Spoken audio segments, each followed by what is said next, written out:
Welcome to the Lisa Jess. So this is the cabin of our boat.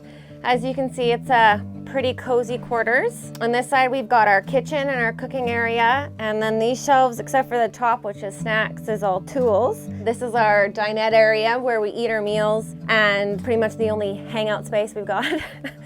And this up here is the helm where Joel drives the boat and occasionally myself. One thing to know about our boat is we usually have 3 people on board, Joel and 2 crew members, and sometimes a 4th, which would be me.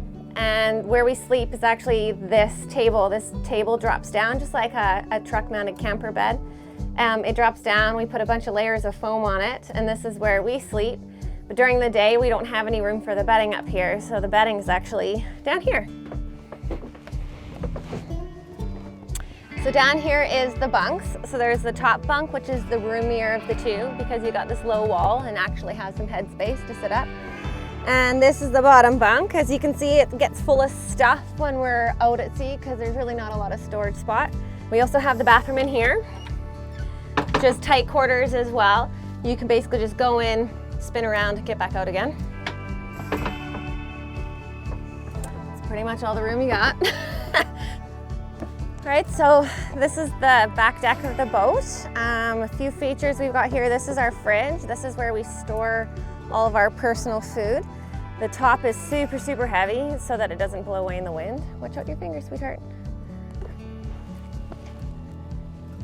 So right now we've got just some stuff for the day in here, but this is the fridge side and this is the freezer side. We have some big baskets that go in there and hold our freezer food. Because our hold, which is underneath, gets so cold, this gets super cold, and we also have to be careful what we store on this side of the fridge because it will actually freeze.